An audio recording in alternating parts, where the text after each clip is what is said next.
Before we begin with today's market analysis, I would like to mention our new channel membership options.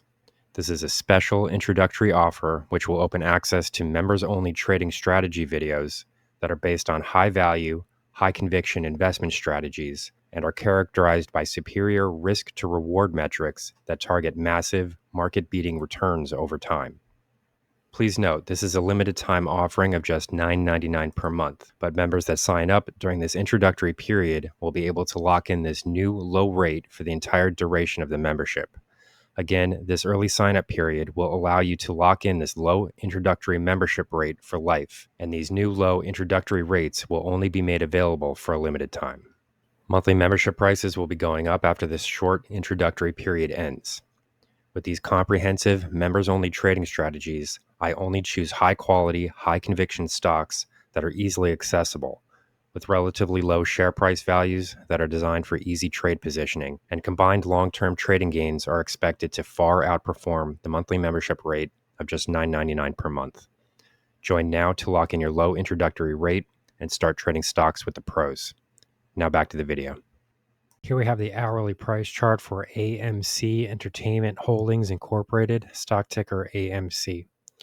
So as we can see here, the relief recovery did occur into the end of the Friday close, and this does leave us with some fairly interesting price points that can be used to sort of derive and devise some trading strategies here going forward. So with this video, we're going to point out some of these levels and try to get an idea of what to expect next week. So as we can see here, share prices did really close at the highs into the end of the week. This is significant because as we can see here, we did really sort of flatline and sort of close out the week at a very important Fibonacci level that I have been watching for this stock in terms of upside resistance. So specifically, we can see that these prior highs came in at 529. This would have been the July 26th trading high. And as we can see here, if we're looking at the most recent dominant trend move, this does come into fairly close contact with the 618 retracement of that decline. So specifically, here we can see that the 61.8% Fibonacci retracement of this move does come in at $5.29, which is the exact high from the most recent trading session. Ideally, what we would have liked to have seen would have been a close above this number. That would have given us both a daily close and a weekly close above that level. But I'm not overly concerned about that just at the moment because we really didn't see much of a price rejection at this point. If for example we did see a failure here at this level, I would be a bit more concerned at that point. But we really didn't see that. We're really kind of hugging the top of this region here right into the close. So this is significant because this does define the most recent dominant trending move. If we go back to the prior highs, which came in at $5.75, this is a level we've been watching for quite some time now. We were expecting short sellers to start to emerge in this area. If we draw the Fibonacci retracement move from that high to the ultimate lows that occurred following that failure, these levels would come in at 454. So if we're using this as our dominant trending move here, we can see that prices did close coming right into contact with this 618 retracement at $5.29. So given the fact that we did not see a major rejection here, because something like that would be possible. It's a significant resistance zone, so it's quite possible that it could have happened. It did not happen here. So what we can see is that there was not a major rejection here. So what this tells me is that there's not a large number of sell orders that are being parked in this region. If we are able to break above here, this does start to target much higher levels because this would essentially reinvigorate the uptrend. We can't say with certainty yet that this level will break. We're not fortune tellers here. We're not trying to say what may or may not happen or what we want to happen. We want to look at what is actually happening and then base assessments on that. So we have not currently broken above this level just yet. But what I'm saying here is that most of the evidence here does point to the positive direction, given the fact that we have now broken above this exponential moving average cluster. You can see all these colorful lines in here, blue, yellow, orange, and purple.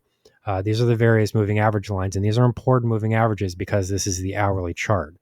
This is the most commonly watched chart for people that are trading on a daily basis. Overall, the most commonly watched charts would be the hourly chart and the daily chart. The daily chart is longer term in nature. On this chart, each candle represents a 1 hour trading period. So it's one of the most commonly watched charts in the market.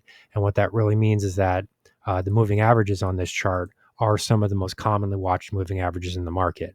As we can see here, we have broken above all 4 of those. So that is significant on its own.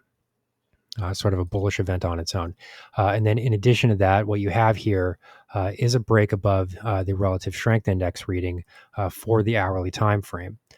So what we had previously here was a declining indication here in the relative strength index. Essentially, what this tells you is that it's the momentum indicator for the stock price. So what this tells you here is that we have been seeing a negative trending condition here for quite a while, ever since this roughly 575 resistance zone developed. This is the level that we've been watching and expecting to see a price failure. So we can see here that negative momentum has been building ever since that price level first formed. But what we're seeing most recently here is that the relative strength index has now broken above that level. So what does this tell us? This tells us that that this dominant momentum indicator here, this trend in negative momentum has now reached a period of completion. It has run its course. So what this means is that this downtrend momentum has now finished. So what this does is it opens up the potential now for further runs higher. This is what we're really going to need to see in order to break above the 618 Fibonacci retracement level. So if we do see a break above here, the next sort of line in the sand that would be found comes in at the 786 retracement level, 78.6%. That level currently rests at roughly 549. But this level, in my view, is much less significant because there's not much historical resistance to be found in this area. In addition to that, you don't have any exponential moving averages in this area that would be likely to provide resistance. So in my view, the critical level here is this 529 level, roughly $5.30. So if we can see a break above here into next week, I think that this would be a fairly bullish event for a number of reasons, because it would truly signal an end to this prior downtrend momentum. Number one, we've already broken above all of the exponential moving averages. Number two, and number three, this upside break here would suggest that we have now broken through the most important Fibonacci resistance level within this most recent trend movement lower. So all of these things would set the stock on a path toward movements higher, as long as we do see a break above this $5.30 level. So here's the current market analysis for AMC Entertainment Holdings Incorporated, stock ticker AMC.